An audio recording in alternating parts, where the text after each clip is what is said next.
Afternoon. Today is all about feedback, and I'm going to take you through each phase and let you know how you've progressed through the programme and provide you with any future recommendations you may need. First of all, I'm going to discuss the benefits of rehabilitation programmes. Preparing an individual to successfully participate in sport requires expertise from multiple specialities. Managing the injuries that occur to sport participants also requires input from many specialists. Comfort and Abrahamson, 2010. Thus, at any given point, the athlete may be surrounded by a team of professionals. How often the athlete visits each specialist depends on the level of expertise or the severity of the injury. However, regardless of the standard, sport rehabilitation programs play a vital role in helping athletes to progress. Healing most sports injuries requires some level of immobilisation. As the injury heals, the surrounding muscles, tendons and ligaments grow weaker and less flexible due to disuse. Injuries that require a longer healing time can actually cause atrophy to set in, where the muscle begins to waste away. Meanwhile, injured joints may stiffen. Rehabilitation can reverse these processes, rebuilding strength, increasing flexibility and restoring range of motion. By nursing the injured area back to health in a supervised setting of the clinical rehabilitation, the patient improves physical condition and avoids re-injury due to overexertion. The physical therapists work closely with each patient to ensure that the rehabilitation process occurs gradually and aligns with the body's capabilities. Longwood, 2015. Now I'm going to evaluate your progress. So then, let's start in the initial phase. At the end of each phase, I made it clear that you can only progress to the next phase if all the targets were met. This was to prevent the risk of a relapse, as you know. The initial phase involved a lot of cold therapy treatments and required you to wear a hinged knee brace with the aid of crutches too. All the targets were met by the end of week 5. Therefore, your range of motion was improved, the strength of surrounding muscles were improved. Even though there was still pain, it had decreased since the start, so I thought you was more than ready to begin the next phase. In addition to this, from meeting up with you on a regular basis, the exercises I got you to do were not too difficult and you adhered to all of them, which is good. Overall, the initial phase was a success. The intermediate phase included treatment modalities such as ultrasound, contrast bathing and electrotherapy. From speaking with you, I gathered these were helping you with your progress and you had no queries. The target set was similar to the initial phase, as it is important to regain as much strength and flexibility as you can before taking part in vigorous exercises.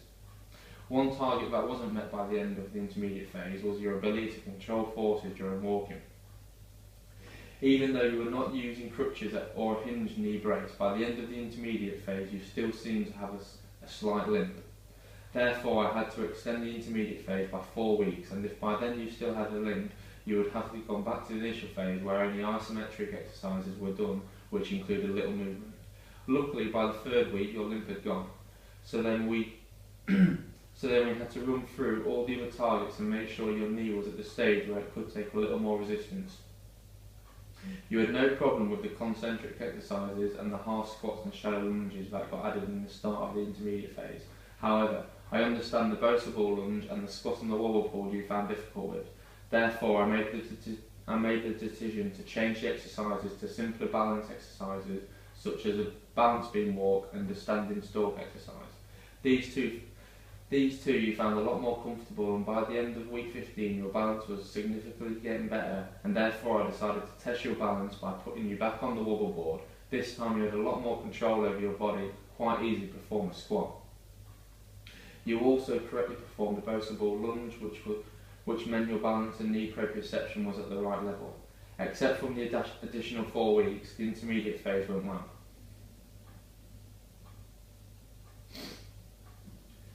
Sports massage was included in the advanced phase as well as sticking to contrast bathing, both of which went well during this phase as there were no hiccups from the sports massage.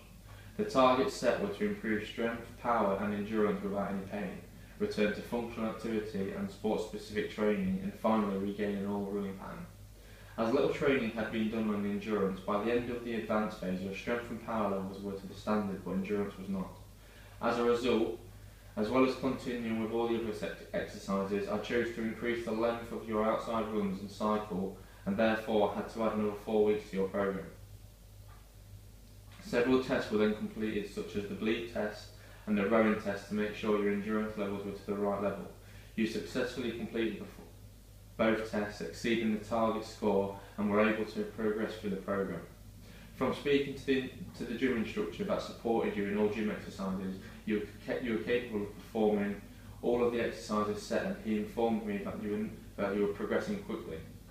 By the end of the advanced phase, you are now 8 weeks behind but are ready to return to sport-specific training.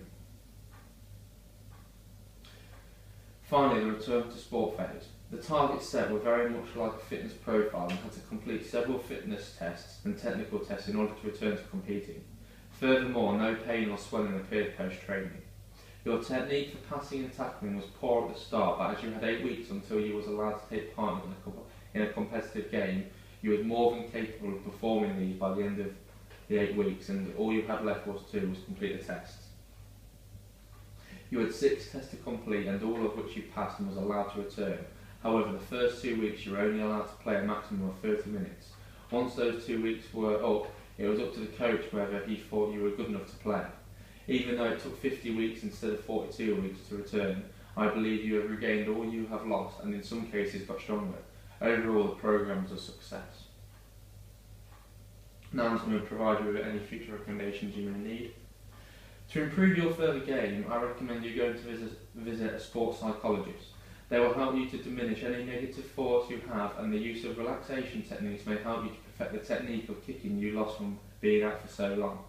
According to Frontier 2007, relaxation techniques have become widely used to decrease the body's physiological response to stress and are considered an important component of what has become known as the mind-body medicine. To avoid future injury, I also recommend that you continue to visit a sports masseuse, as they help you with the muscle soreness and can prevent injuries from preparing the body before competition. According to Finley 2010, sports massage is designed for athletes who are looking forward to improved performance, increased muscle activity, increased range of motion and stability. That is all for today. I hope this has helped you and wish you all the best.